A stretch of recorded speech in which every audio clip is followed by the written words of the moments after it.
Hi guys! It's me again, Rounds Panda Couple. To this video ay magluluto tayo ng squid. And naggisa ako ng isang kamatis, konting bawang, konting ginger, and onion.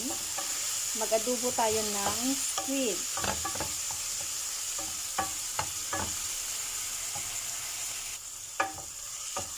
Gisa muna tayo, gisa. Gisa tayo ng kamatis, bawang, onion, ginger.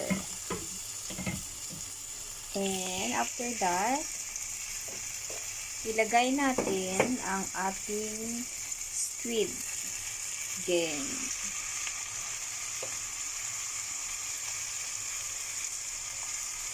And ito din, ano din to, parang shell din siya, I don't know, anong pangalan.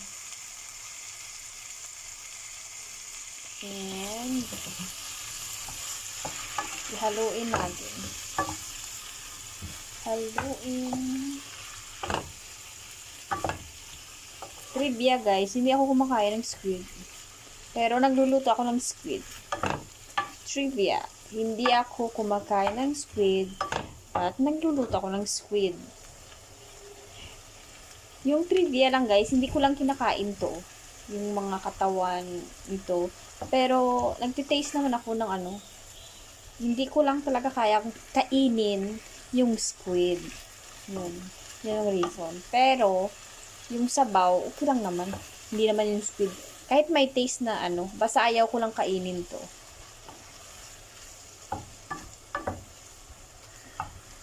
Yung ano niya, yung amoy niya parang ano, parang nasa dagat. Parang nasa dagat. Ang amoy niya ang sarap. Ang sarap. Lagyan na natin ng toyo. Ano lang to ga? Aga-agar. Aga-aga. It mean estimated lang. Walang proper recipe. Estimated lang. Ito.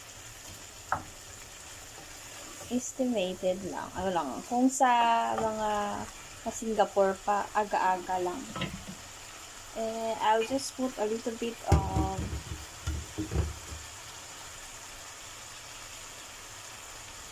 ano yun, sesame oil. Lagyan ko ng sesame oil para ang amoy niya parang masarap. Yan guys.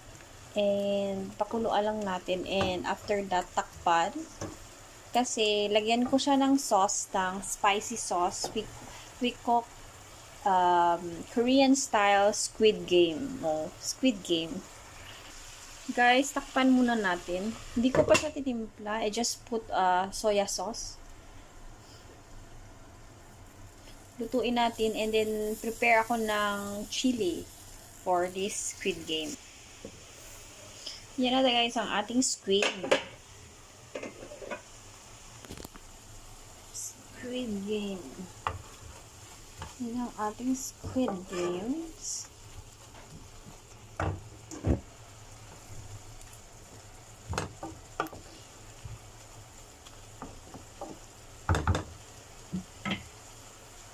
Lagyan natin guys ng chili sauce. Ang ginamit ko guys is gochujang. Korean style chili gochujang. Ang gochujang, lagyan ko lang siya ng tubig at sugar. And, haluan ko natin siya hanggang mag-ano siya.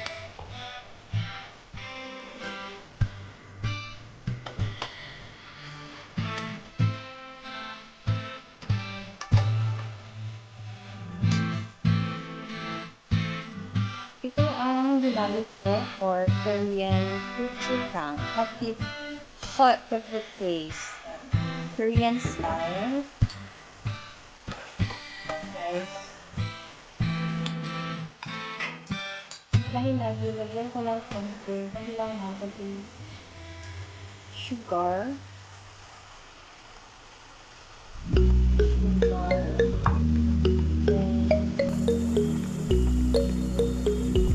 Salt.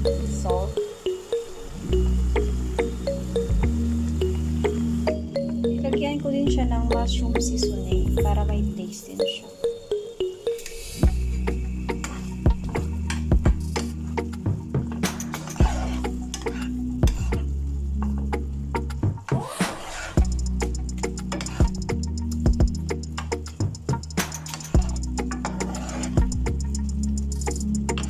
Yan siya guys. Tatawagin ko yung alaga ko mamaya kung gusto ko. Lutuin muna natin for 5 minutes. I-taste muna pala natin.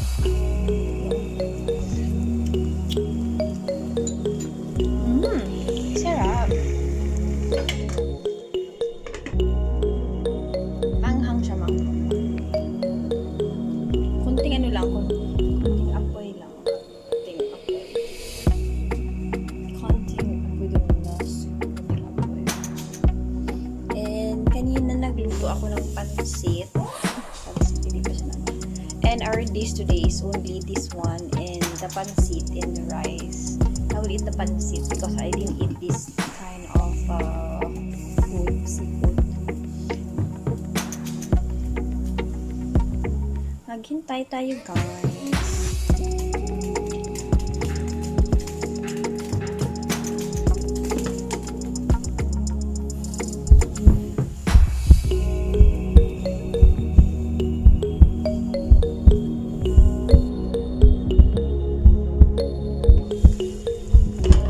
Okay na siya guys.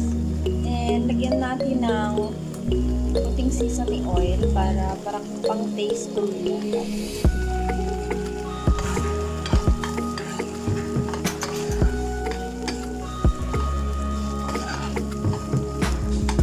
Off natin yung oil kasi nagawa. Yan na siya guys. Yan na ang ating final dish. Ang ating squid game. This is squid game. Chili squid game. Mag-platings na tayo guys. Mag-platings tayo guys dito. Sa malinis na spoon. Tapos sa pinggan.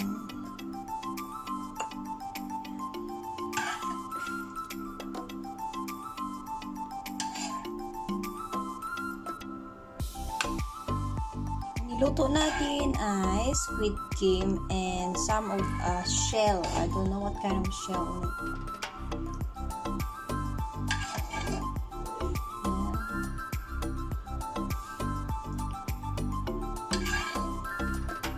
Yung ulo ng squid game.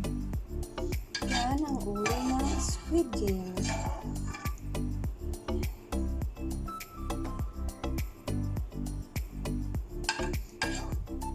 Tapos na guys, ito na yung ating dishes.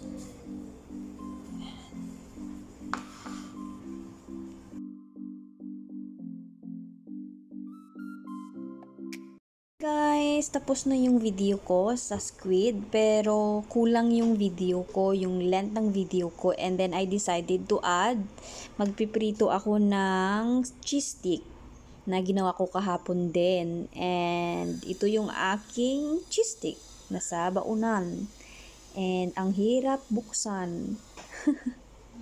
Yan, and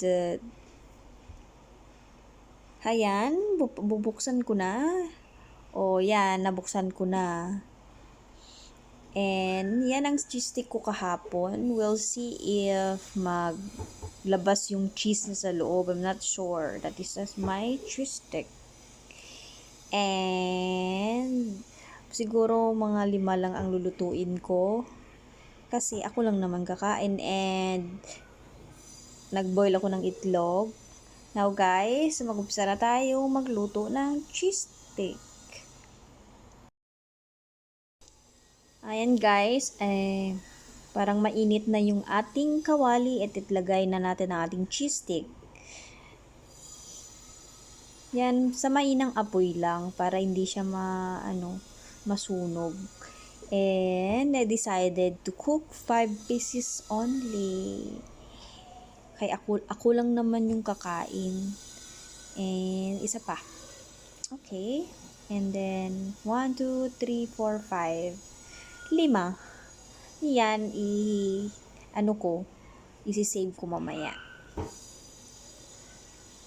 And while I'm cooking, tinatawag ako ng amo ko. That's why mabilisan tayo guys. Yan na ang aking cheese stick. We will see later kung lalabas yung kanyang cheese sa loob. Ayan guys, lumabas yung cheese sa loob and luto na siya. Hurry up na, kunin ko na. At may plate ako dito, ilagay ko na lahat kasi lumabas na yung cheese sa loob.